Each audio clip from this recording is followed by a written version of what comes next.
De acordo com o Código Penal vigente, temos no Brasil excludentes de ilicitude nos casos de aborto praticado por médico, nas seguintes situações. Então, esse assunto aí fala em vários tipos de aborto, e fala assim, ó, aborto necessário e aborto sentimental. Quais são os abortos permitidos pela legislação, que é um excludente de ilicitude, né? Quais são esses abortos? O aborto necessário, sentimental, o aborto necessário, o aborto eugênico, aborto social e aborto eugênico, aborto sentimental e aborto social, aborto necessário e aborto social. Quais são os tipos de aborto no direito brasileiro, no Código Penal, que são permitidos por um médico? É permitido o aborto no Brasil? Vamos analisar essa questão. Você sabe o que é aborto necessário? Sabe o que é aborto sentimental? Aborto eugênico e aborto social? Ele falou ali de 4 tipos de abortos. E tem aborto que é permitido no direito brasileiro. Não são todos os abortos que são proibidos, né? E vamos entender aí o que é cada um desses abortos aí. Entender de acordo com a doutrina e a legislação. Olha só, César Roberto Bittencourt fala assim: o aborto necessário e o aborto sentimental não são punidos, pois configuram hipóteses de excludentes de ilicitude. No aborto necessário, há risco à vida da gestante, e no aborto sentimental, há gravíssima ofensa à dignidade da mulher. Como assim? Vamos lá. O aborto necessário é aquele aborto quando está em jogo a vida da gestante e a vida da criança. Nesse caso, o médico pode praticar o aborto para salvar a vida da gestante. Entendeu-se no contexto que é mais importante a vida da gestante do que da criança que está para nascer. Então, nós temos esse tipo de aborto que é permitido. Nós iremos ler a legislação relacionada a isso aí. Então, o aborto necessário, ele é permitido, ele é um excludente de ilicitude, que é, no caso, no no exercício regular de direito. Então, esse é um aborto permitido. O outro aborto permitido é o aborto necessário. O que seria o aborto necessário?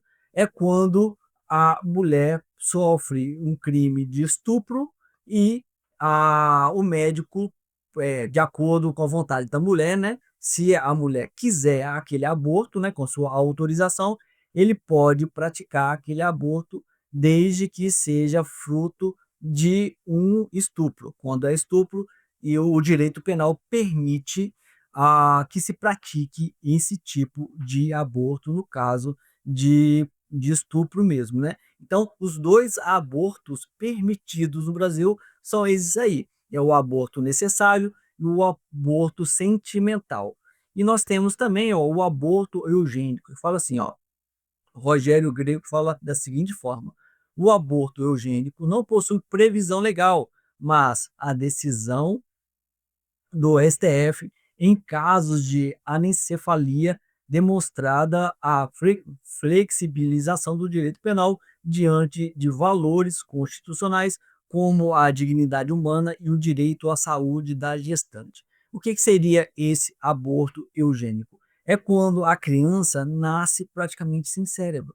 Ela não tem cérebro. Então o STF entendeu, apesar de ele não estar lá, né, no Código Penal, mas o STF entendeu que esse tipo de vida é uma vida muito precária, né? A criança nascer sem cérebro, e é permitido esse tipo de aborto, não pela legislação, mas por um entendimento do STF. E nós temos também o aborto social, né? Que fala assim, Rogério Grego: é necessário distinguir as hipóteses legais das hipóteses apenas doutrinárias. O aborto social pode sensibilizar o debate, mas do ponto de vista jurídico penal ainda se trata de conduta típica e punível. Como assim? O aborto social é aquele aborto que a mulher está numa situação tão precária, uma situação assim, digamos, de de condição social mesmo, né? Não tem dinheiro, tá numa vida muito ruim, tá lá numa situação sem ter condições de criar aquela criança. E esse aborto é o aborto social. Esse aborto não é permitido, não é permitido. Mas eu já vi questões falando em algum contexto muito específico em que a mulher está numa situação muito precária, que pode haver uma excludente de culpabilidade, que é a inexigibilidade de conduta diversa. Mas tem que ser uma situação bem descrita mesmo ali, e não pode ter outra opção mais adequada para você marcar essa como sendo a certa, né? E nós temos uma questão aí da microcefalia. Olha, o aborto eugênico ele é permitido quando a criança não nasce sem o cérebro. A microcefalia não é bem assim, não é permitido. Ó, a autorização para o aborto de anencéfalo decorre da absoluta inviabilidade da vida extrauterina. Isso não se aplica automaticamente a outras anomalias como a microcefalia, que, embora graves, não eliminam a possibilidade da vida. Então, só uma observação aí que a microcefalia não se encaixa aí no aborto eugênico, né? Vamos ver agora na própria legislação o que diz, né? O artigo 24 fala assim: provocar aborto em si mesmo ou consentir que outro lhe provoque, ou seja, detenção aí de 1 a 3 anos. Então, é crime você provocar aborto em si mesmo, né? A mulher provocar aborto em si mesmo ou permitir que outra pessoa provoque o aborto nela, né? Mas no artigo 128 fala assim, ó, não se pune o aborto praticado por médico. É muito importante você entender isso, né? O aborto ele deve ser praticado por um médico. Se não for por médico, aí é outra situação, né? Não, se não há outro meio para salvar a vida da gestante. Então, o aborto praticado por médico, se não há outro meio de salvar a vida da gestante, é aquele aborto necessário. E no segundo aqui fala assim: se a gravidade resulta, ó, se a gravidez, desculpa, se a gravidez resulta de estupro e o aborto é precedido de consentimento da gestante ou quanto incapaz de seu representante legal. Então, isso aí é o aborto sentimental. Bem, agora dá para resolver essa questão aí com uma certa tranquilidade, né? Olha, aborto necessário e aborto sentimental. Exatamente esse aborto aqui, ó, do artigo 128, né? Aborto necessário e aborto eugênico. Não, aborto eugênico não. Aborto social também está errado, e eugênico também. Aborto sentimental, mas o aborto social não é permitido.